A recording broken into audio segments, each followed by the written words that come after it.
Bismillahirrahmanirrahim. Assalamualaikum warahmatullahi wabarakatuh.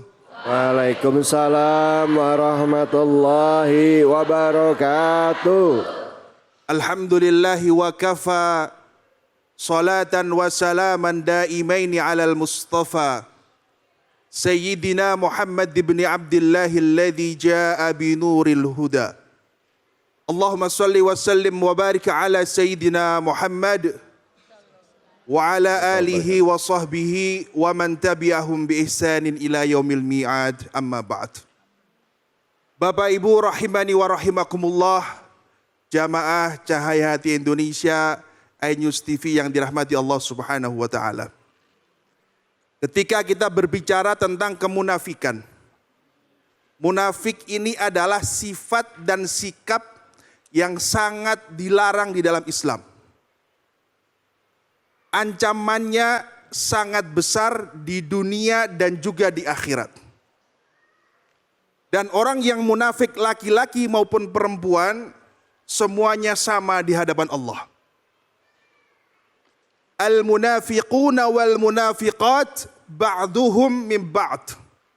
Mereka sama saja. Sama dalam hal apa? Ya'muruna bil munkari wa yanhauna 'anil ma'ruf. Mereka memerintahkan, mengajak, mengarahkan kepada hal-hal yang mungkar dan mereka mencegah daripada hal-hal yang ma'ruf. Dan ini sama saja laki maupun perempuan diancam oleh Allah Subhanahu wa taala, dilaknat di dunia dan di akhirat. Bapak Ibu mau dilaknat oleh Allah? Tentunya tidak. Di dunia dilaknat oleh Allah. Kalau sudah dilaknat oleh Allah Subhanahu wa taala, maka hidup tidak akan tenang. Yang laknat Allah, yang menguasai seluruh jagat, yang menciptakan kita, yang memberikan rizki kepada kita, ini melaknat orang-orang yang munafik. Belum lagi nanti di akhirat mereka disiksa oleh Allah Subhanahu wa taala. Allah menjanjikan wa'adallah al-munafiqina wal munafiqat wal kuffar. Dijanjikan apa? Nara jahannama khalidina fiha. Dijanjikan nerakanya Allah dan kekal di dalamnya. Wal iyadhu billah. Nah, ini makanya jangan sampai kita menjadi orang-orang yang munafik, menyepelekan ayat-ayat Allah Subhanahu wa taala, menganggap remeh, menganggap enteng, bahkan mempermainkannya. Ini sangat-sangat berbahaya. Apa sih sebenarnya munafik itu? Orang yang di lisannya dan di hatinya berbeda. Dan ini saat ini, hari-hari ini nampak jelas di sekitaran kita. Entah terasa atau tidak. Banyak saudara-saudara kita, anak-anak kita, kawan-kawan kita terlepas dalam ucapannya dan tidak sadar bahwa itu menuju kepada kemunafikan. Contohnya apa? Anak-anak sekarang mereka dengan santainya mengucapkan, saya sumpah, ya, demi apa? Demi Alek katanya. Saya sumpah, demi apa? Demi Agus. Nah ini tidak boleh.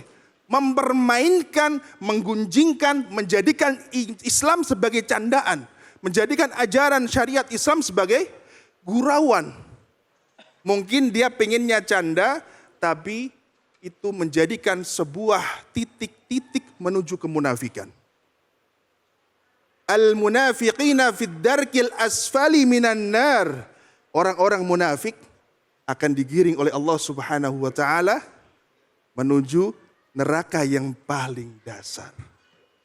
Dan kalau kita telaah daripada surat At-Taubah, orang-orang munafik ditempatkan di awal sebelum orang-orang kafir. Al-munafiqina wal munafiqati wal kuffara. Orang munafik laki-laki, orang munafik perempuan, dan orang-orang kafir. Berarti lebih bahaya daripada orang munafik. Bapak Ibu yang dirahmati Allah Subhanahu wa taala, jamaah Cahayati Indonesia iNews TV yang dirahmati oleh Allah, yang diberkahi oleh Allah. Lisan kita harus dijaga. Hati kita harus terarah.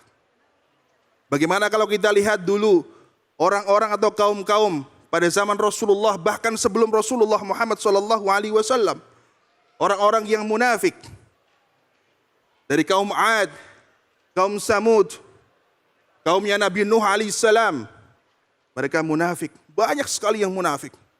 Langsung dilibas, dibinasakan oleh Allah Subhanahu wa taala.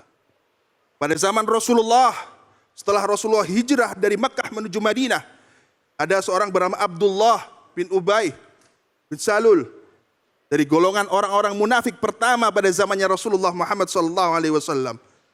Mereka bersyahadat, asyhadu an la ilaha illallah, tapi amalan, perbuatan, dan hatinya memerangi Allah Subhanahu wa taala. Oleh karena itu, jangan sampai ada titik-titik kemunafikan dalam diri kita. Meskipun itu bercanda, menjadikan sebagai candaan dalam keseharian ataupun yang terang-terangan nyata, antara lisan, hati yang berbeda, tidak sinkron pada Allah Subhanahu wa taala. Semoga Allah Subhanahu wa taala menjadikan kita sebagai hamba-hambanya yang muttaqin, yang bertakwa, yang terhindar dari kemunafikan. Amin ya rabbal alamin. Amin. Masya Allah. Baik, terima kasih banyak Ustadz. Izin kalau kita ngomongin tentang surah At-Taubah ini, pasti kan ada asbabun nuzul. Saya sempat lihat-lihat juga Ibu, Bapak. Ini asbabun nuzulnya adalah pada saat Rasulullah melakukan ekspedisi Tabuk. Ya, Nabi pergi ke Tabuk menghadapi pasukan Romawi ya gitu, yang mencoba untuk menggempur Islam dalam rangka perluasan Islam. Nah, kenapa kok begitu besar peringatan yang diberikan kepada orang munafik? Sampai akhirnya turun ayat ini. Apa sih yang dilakukan oleh orang munafik pada saat itu sehingga akhirnya turun ayat ini yang mengingatkan betapa bahaya sifat dan juga orang-orang munafik ini dalam kekuatan agama Islam. Silakan. Baik. Orang-orang yang munafik ini sebenarnya lebih berbahaya daripada orang-orang kafir. Kalau kafir ketahuan dia tidak bersyahadat, dia tidak mentauhidkan Allah Subhanahu wa taala.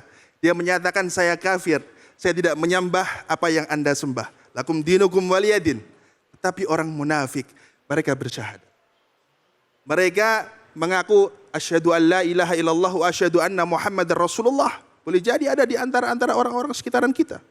Tapi perbuatan dan hatinya serta apa yang ingin dicapainya ini bertentangan dengan apa yang diucapkan. Begitu juga ketika tentara-tentara tadi, Romawi. Insya Allah.